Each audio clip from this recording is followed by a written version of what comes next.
Hello, everybody, and welcome to our first ever podcast here at the CharlotteSportsBlog.com. And today we discuss the Bobcats with our lead writer, Jonathan Hoppe, who joins us on the phone today. And Jonathan, we'll start off by asking you, what are your initial impressions of game number one between the Bobcats and the Heat?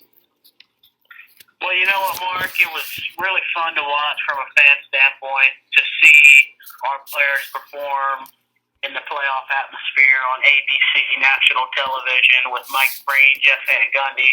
That whole thing was really neat to see, and unfortunately we couldn't get it done. But I think there were a lot of positives to take away as well as a lot of negatives, and something that Clifford's definitely going to work on with the team over the next couple of days preparing for Wednesday. But overall, I just thought Kemba Walker, we know what a clutch player he is, and he really showed that Sunday, and he played all right. I mean, he didn't play great, but we think he did because he had those three big three-pointers, and overall just played a solid game. Now, he needs to be a little tighter with the ball. Some of the turnovers there were kind of an issue, but I think he'll get that figured out and get ready for game two on Wednesday. But he did well. I think I'm really looking forward to see him performing in the series, especially with the question about Al Jefferson, whether he'll be able to play and how he'd perform even if he does play, whatever. But I think Gerald Henderson really deserves a lot of the stuff that the critics that are coming out for Gerald. He's just not.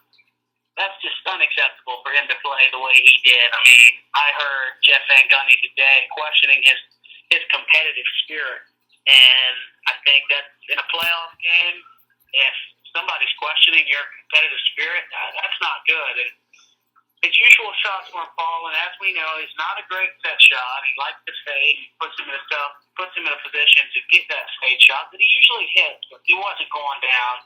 0 for 3 from beyond the three-point line, and just not a great game from Gerald. Gerald was getting pounded by Dwayne Wade, just basically took advantage of him. I mean, I know he's a better player than that. We'd like to see that change. So I think he will. I think he'll have a bounce-back game. And for Al, it's real unfortunate that he had that plantar fasciitis, and it really did change the game. I don't know if we would have gone on to win, but definitely would have made it a lot closer. And, before he got hurt, he was Al Jefferson. I mean, he was big Al Jefferson. He was taking care of everything he needed to. He was scoring at will.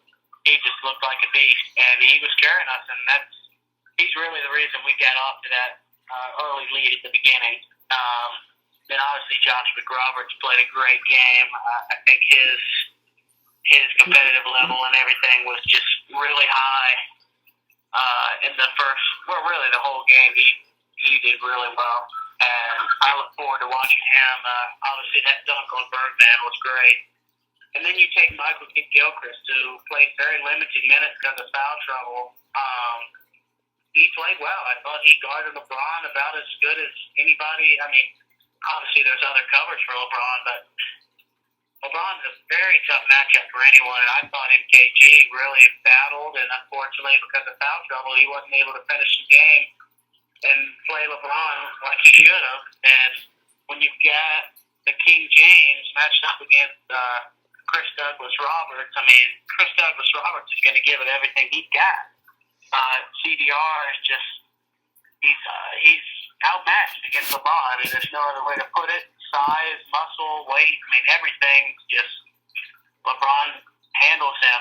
He showed it, and we need Mike to stay out of foul trouble, and I thought Gary Neal played exceptional. I think that trade by Rick Cho near the deadline is looking like a really good trade now, because like I was telling other people, you can't tell me that Vermont Sessions was going to come in and do what Gary Neal did in Game 1. I think that playoff experience is critical, and then I think you got what you expected out of guys like Bismack Biyombo and Cody Zeller. Not very good minutes. They just looked fragile out there. First playoff game, getting pushed around a little bit, but I think this team will learn. We did not play. We played well, but then not very well. We got to take care of the basketball, even though we only had 15 turnovers, 3 above average. We got to cut those down. It all starts with Kemba. He's really got to control the ball, and I think if we control the ball and attack the Heat more and not settle for perimeter shots, I think we'll have a chance. Yeah. And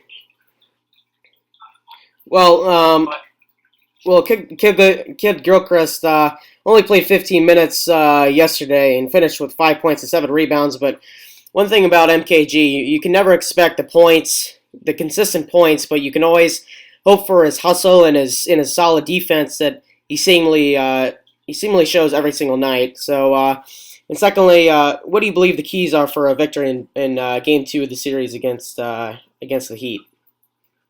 Well, you know what, Mark? I think in Game 2, it's really going to come down to, I think the biggest key for me is like we were just talking about. I think MKG staying out of foul trouble is going to be the most important thing that the Bobcats have to deal with. Because if he can stay in the game, he won't play that much. Because like you said, it's basically 4-on-5 when he's in there on offense. But his defense is so valuable that hopefully he can stay out of foul trouble and guard LeBron and give him some problems and get us some stops. And that's what we need. So I think that's my number one key. And then looking at, some of the other disappointments like Gerald Henderson, I think he's going to need to step up, play better defense, and score the ball. And people always say, Gerald, he's an average scorer, below average, but his defense is good. Well, I don't know about that. I mean, I'm starting to question whether Gerald Henderson is as solid a defender as he gets credit for. And it becomes a time where reputation only means something when you got to perform. And some of this defense is really just not getting it done at this point. But I expect Gerald to bounce back. And I think really the starting wings, Gilchrist and Henderson, are really going to be the biggest keys for us. And then the obvious one is Al Jefferson playing with fasciitis. And whether he's going to be able to play, he says he'll play, but, he's probably not going to practice tomorrow. And it's going to be a decision that's going to be made Wednesday morning, most likely. And if he plays, I think we have a solid chance. If he doesn't play, I don't know. I don't know what we're going to do, but they'll figure it out. Yeah, well, you wonder how effective Al Jefferson will be. I mean, if you remember at the beginning of the season when he had that ankle injury, his minutes were limited, and he really didn't perform to the level that he did last month after he won the Eastern Conference Player of the Month award. But, we'll see. Hopefully, Al Jefferson can come back healthy for the rest of the series. And finally, what are your predictions for the remainder of the series against Miami? Well, I came in knowing that we'd probably drop Game 1, which we did. So we dropped Game 1. We're down 1-0. Game 2, to me, if we want to win the series, if they want to have a shot, they're going to, to me, Game 2 is a must-win. Because when you look at, if we get down 2-0, we're going to have 3 and 4 in trunk. And I know a lot of the fans are saying, well, Game 3, the Hive is going to be alive. But I think guys like LeBron and Wade feed off that. And if we're down 2-0, I don't see us winning a Game 3. And then if we lose Game 3, it's all over, and they'll win Game 4, and we'll get swept.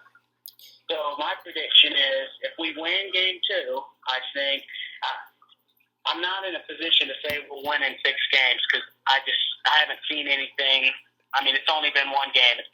I know you're supposed to make predictions before, but I just can't. I don't want to say we're going to win in 6. I just can't say that yet. So logically, if we lose Game 2, to me, we'll get swept in 4 games. If we win Game 2, it's either going to be, it could be a 5-game loss, it could be a 6-game victory, or a 7th-game loss.